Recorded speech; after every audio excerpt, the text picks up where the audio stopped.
Peter, what is going on, brother? Hope you're having a great start to your week. This is Nick O'Neill with Leo Digital SEO, man. Appreciate you reaching out on our Epoxy Facebook group. And sorry it has taken me so long. Had about 65 plus, business owners ask for a custom video for their business. So along with the research and doing the videos and things of that nature, it has taken a bit longer than I thought. But nonetheless, I got this video here for PLC flooring, and it's going to have 3 points. And that's going to be content, backlinks, and citations.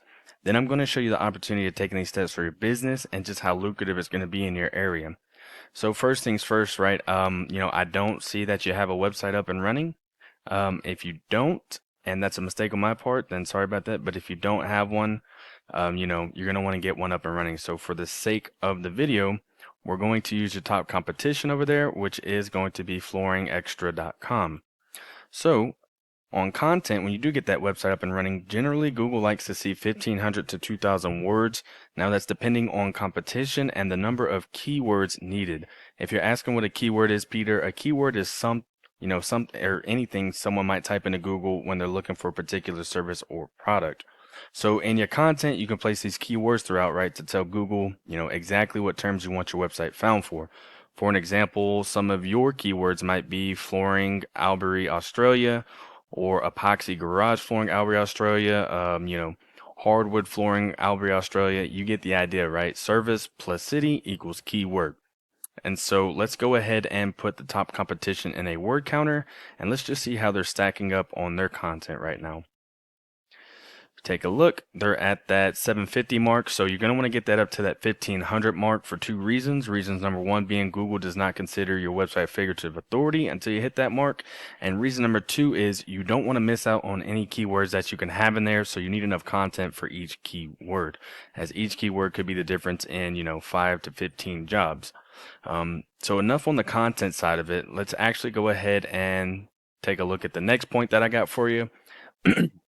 And that's going to be a backlink.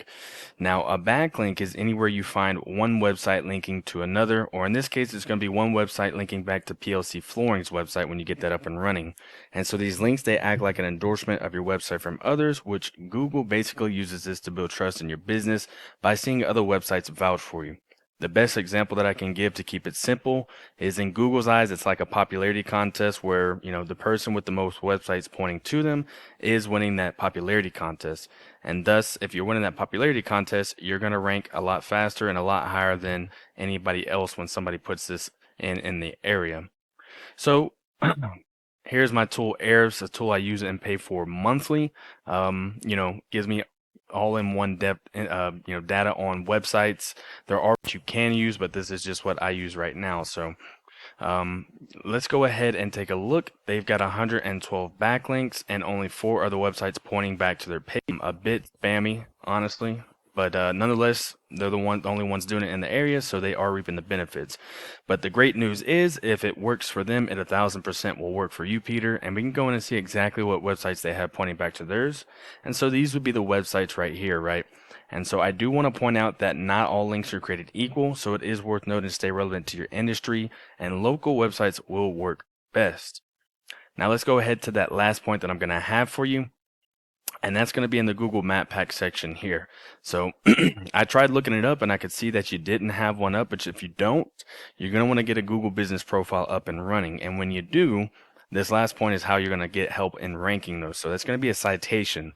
Now, a citation is anywhere your business name, address, and phone number are, exactly as it's shown right here on your Google business profile page.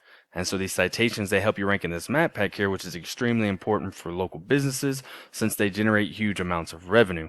For an example, if someone put in, flooring, Albury, Australia, you want to be in that top 3, right? Nobody's going to click more businesses or go to the second or third page, right?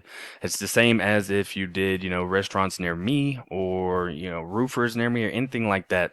If Google's telling you that these top 3 companies are what you're looking for, you trust Google and you can see the reviews, so you're most likely going to trust them and reach out to them. Now back to these citations, they're included in directories like Yelp, Angie's Expertise, BBB, and there's hundreds of others I'm sure you may have heard of. Social media accounts are great as well. For an example, on your Facebook business page, right, you would want to put your business name, address, and phone number exactly as it's shown right here. on your Facebook business page, and Google would see that and count that as one citation. So then you got Facebook, YouTube, LinkedIn, Twitter, Instagram, the list goes on and on and on, right? And the idea is that your brand begins to be found by Google all over the internet. And the larger your online presence is, the more Google trusts you and your website and your business. And once they start to see you more often than these cats right here, then the more likely it is they're going to rank you above them, right? And so let's just do a quick recap, right? Once you get that website up of, you first get that website up and then you get the content of 1,500 to 2,000 words. You get those keywords in there that I told you about. And then next you're starting to win, the backlinking side of it. You're getting those other websites linked back to PLC Flooring's websites. You're winning that quote unquote popularity contest. And last but not least, get that Google business profile up and running, get those reviews up and citations up. Let's take a look at how that's going to be so profitable for PLC Flooring. So we got flooringextra.com in here, my tool, and we see they're getting roughly 150 people to their website a month from doing a very average job of, those 3 points alone. Now let's say that this was PLC Flooring's website, and now you're getting 150 people to your website because you're killing those 3 points like we pointed out. You're doing better than these cats right here. And let's say of those 150, let's say only 30 actually pick up the phone and say, hey, Peter, got a job for you. Can you do a bid for me? And let's say of those 30 that you close out half of those, you and your team close out half of those, but that's 15 new jobs on top of what you're doing already. I'm not too sure what the profit margins are for the business, but I would imagine that that would be a good amount of revenue for the business. So, this number is actually a lot higher. This is just my tool errors that I use. We don't have Google's actual number, but it's actually always higher. So yeah, Peter, that is what I do for a living, man. Making this video to start helping you generating more leads and traffic online. Again, I appreciate your patience and waiting for it, as it has taken, a week or two longer than I thought it would to get these videos out to y'all. If you did find yourself, wanting some more information, feel free to reach out. Or if you want to start scaling the business, feel free to reach out. I can help with some more information, or we can talk about the goals. And, I do research, find out exactly what could be realistic for the business and what it might take to reach those goals. I do just ask that you would leave, one line of feedback after you get done watching this. This would be, greatly appreciated. Maybe something was unclear, or heck, maybe you understood and loved it all. Let me know either way. Again, my name is Nick O'Neill, brother. Feel free to reach out. My door is always open, and I am looking forward to hearing from you soon.